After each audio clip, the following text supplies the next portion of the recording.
we are standing on an elevated ground at the famous and legendary Homeric city of Trachis, which was part of the Achilles kingdom in Phthia. Achilles, along with his second in command, Automedon, they went to Troy with 50 ships, and his cities of Pelasgian Argos, Alos, Alopi, Trachis, and Phthia. In this famous city, which as we are standing here, looking at the right side rather, there is a Hoc, a Christian catacomb built upon the temple of Artemis. We are looking straight at the eastern side of the Spercheios Valley. On the left, you can see close to the mountain as it touches the ground is the Straits of Thermopylae. Here in Trachis, Sophocles wrote his famous play Trachinia, the last days of Heracles.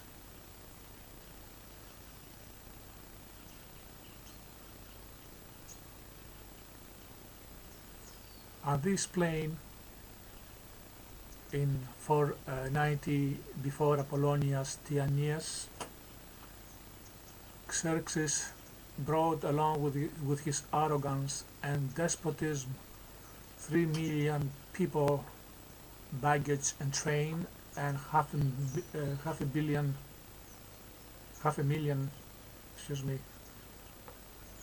army to conquer Greece. Xerxes was the first despot who tried to bring upon Europe his new world order. That world order is nothing else but subjugation, slavery, no freedom, but paradoxically, in those Hellenic times, science, philosophy, freedom of conscience was free. No one, no despot, not even Cambyses, tried to impose upon his conquered people. Only that crazed Akhenaten did it in Egypt. Even Caligula's didn't touch it.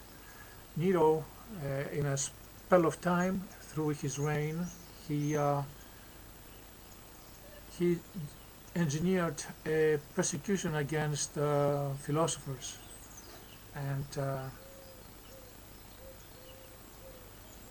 the Apollonius Tianeus, when he approached Rome with his disciplines, through the gates a bunch of people wearing the philosophic garment, the Trivon, rushing out and in fear telling Apollonius, don't close the gates, because Neron had engineered a persecution against philosophers. Apollonius didn't listen to him. He handled the gates, and he encountered his second in command, an evil man in Nero's circles. The guy couldn't handle Apollonius and let him go free. But that was just a whim of Nero, nothing of organized persecution against a certain sect It was his personal perverted idea of feeling philosophy was a threat to him, to his reign. But even the despotism of Persians, Xerxes and Darius, didn't imply any dark situation in which people couldn't exercise the power of their minds.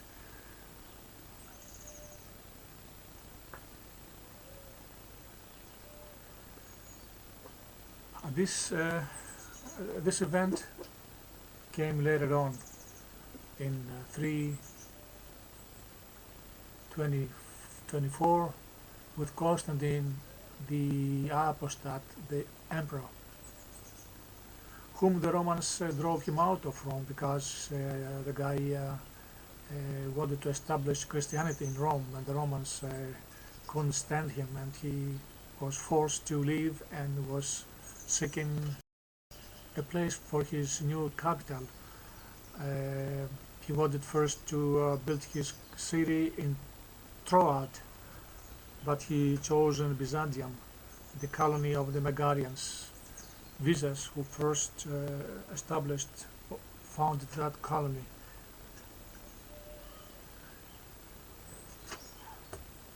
So,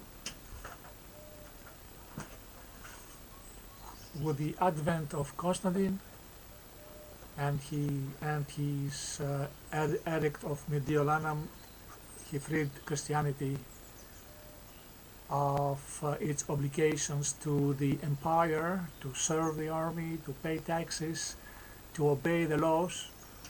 He accepted all this, all the anarchy of the Christian sect. He gave them freedom because, as Zosimos says in his Secret History, he committed crimes and he tried to get forgiveness from the Sibyl. Sibyl told him he has to pay for his crimes, and if he went through the motions he would not have a chance to become an emperor. So his advisor told him to seek advice from a Christian priest, that Christian priest gives forgiveness to everybody who can make any kind of crimes, who can commit any kind of crimes in his life, and at the end of it, before he dies, he can ask forgiveness and he gets it. So that suited Constantine very well. He sought the Christian, he went through the motions of forgiveness, and the subsequent persecution and of the Roman citizens. So he left Rome and he went overseas to establish his evil empire. That evil empire, the Orthodox Christian empire, started molding up, shaping up through their ecumenical synods. The first one took place in 325 by Constantine the Apostate and Pope Sylvester I. That was in Nicaea. The second one was in 381 by Theodosius I and Pope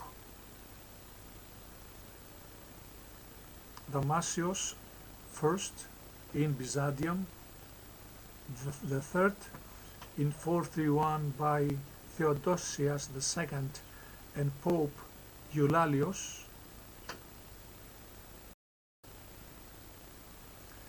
The fourth in 451 by Justinian, the Satan, as Procopius calls him, and Pope Leon I in Chalcedon. In those synods, they shaped up the canons and doctrines of the Christian faith, which they imposed upon the empire of Rome through steel and fire, through the methodological planning to eradicate any living witness of Hellenic and Roman civilization, which is the same, destroying, burning, manipulating, usurpating, adopting customs of the Hellenes in their religious liturgical exercises, and that was starting shaping the new world order through the reign of Constantine, who lay the foundations, and the subsequent emperors until Justinian first. The scene was complete. Since then, the world has been living on those principles, and today, when we are talking about the new world order, is a mistake. It's not a new world order; it's a old world order, which has been lasting for 1,676 years, probably, roughly. It lasted so long because we have Livanius, the philosopher, teacher of the fathers of the Orthodox Christian faith, the hierarchs, they call them, who were educated in Greek philosophy and turned against Hellenism and became deadly enemies of it.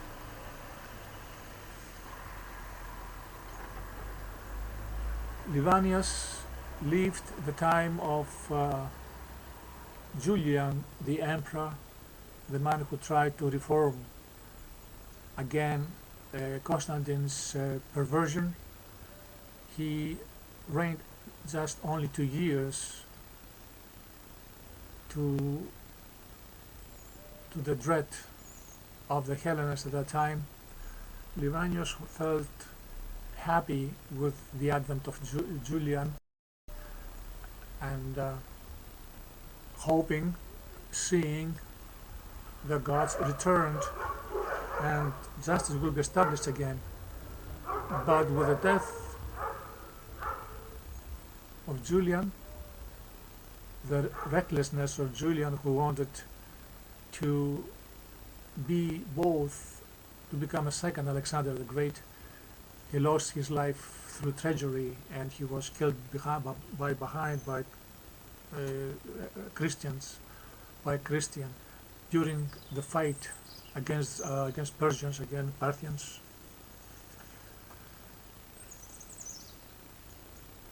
And with the establishment again of the new world order, Livanius started his lamentation. His surviving work shows the dire situation of the free world at that time. He gives very pragmatic verb to the phenomenon of Christianity. He calls it a virus. I'm quoting: if the virus continues and expands, and if the past is considered unimportant, comparing with the present, and if the unworthy are considered valuable, and the better worthy are considered to be destroyed, then why you compel me to praise destruction? I'm closing. That was a virus, really, but still today people, open-minded philosophers, historians, academicians, they branded that dark movement then and now with this thing. It's a sickness, a virus. Karl Heinz Dessner did it lately, and some other German thinkers. Since that time, the New World Order became arrogant, and when Hellenists were complaining about the bad luck, uh, those people, the grabbers of land and riches of Hellenists and Romans, and all the traditional peoples, Egyptians, Palestinians, Syrians, Persians, when somebody told them they are wrong and they are criminals, they became insolent. Livania says, quote, "You grabbed ours, but you get angry when we curse fortune for what you have done. What has happened, it is fearful for you to have reached such types as you are, to that stage of insolence." Close.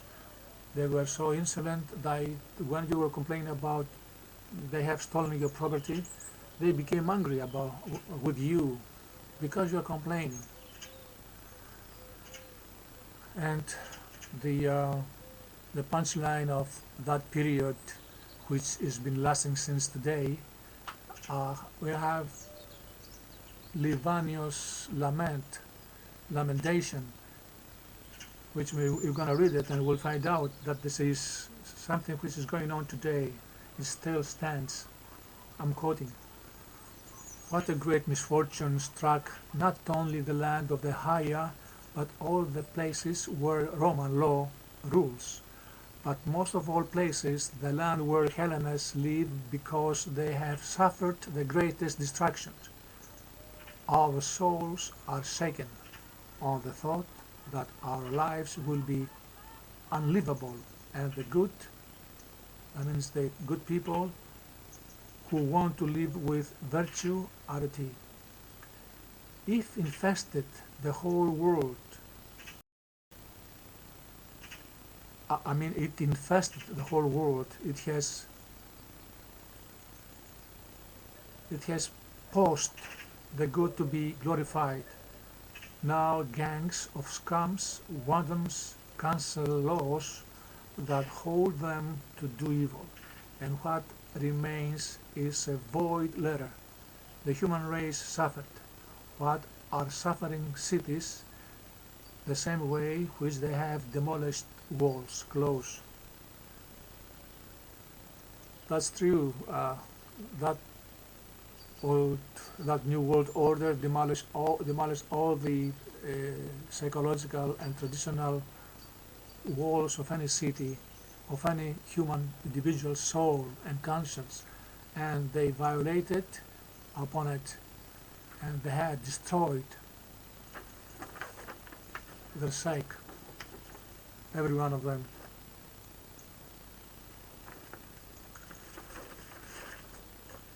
So we have reached today with loaded with grievances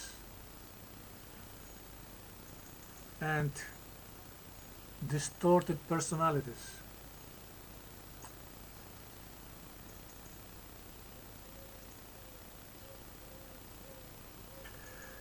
The episcop, the name is Aeneas, at the first year of Constantine's reign, said Christians need no laws because they are above them. Close. So Christianity are above laws. They don't give account to anybody.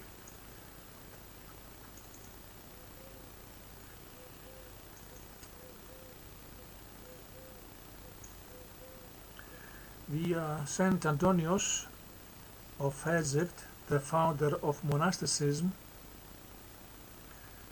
proclaimed openly that all temples of Hellenists and Romans and the rest of the traditional people should be demolished.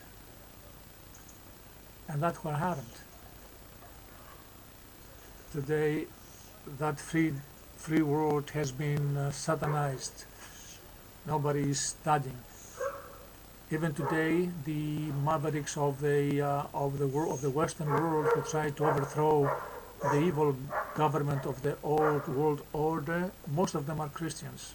They feel threatened by Islam, and this is the reason why, not other way out, was because they are afraid of their losing their status, their Christian status.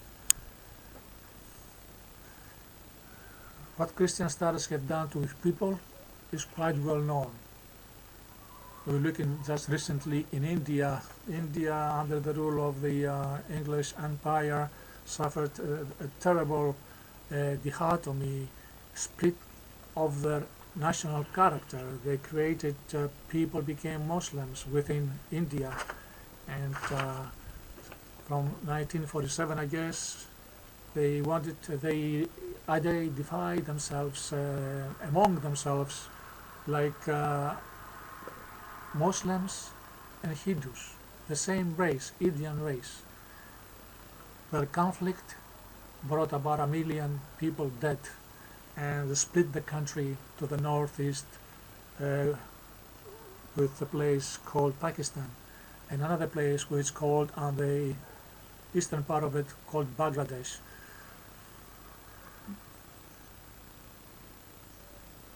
Today's situation, the epoch, the times of terror is nothing else but the remaining psychological pieces of that old perennial, my book, old perennial situation of the old world order. This old world order has stiffened up. They have strangulated natural resources, human resources. They became rich just because for the sake of richness, and they have brought humanity under their foot. They creating money, the out of thin air. They sell it, they lend it to countries, they reap percentages benefits out of it. They use a petrodollar, again the dollar, that sinful currency, which became sinful in the hands of the grubbers, of the brotoids. Brotoides means a serpent who looks like man. That's true. Not in the facial features, but in the world of their feelings. People who are cold-minded, people with no heart, no soul. They don't care.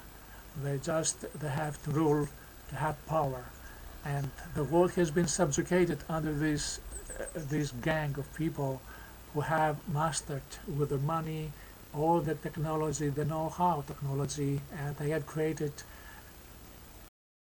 tremendous efficient weapons of destruction, and they hold humanity in ransom.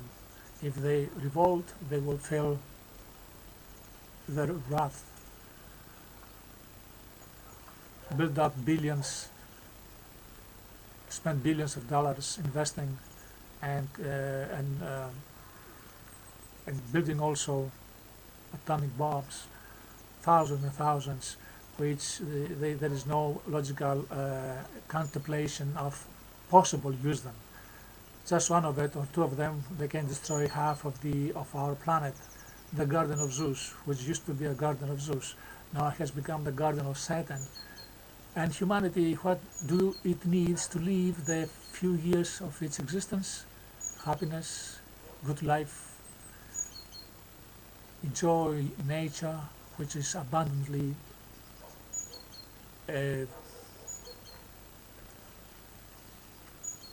friendly and benevolent to humanity.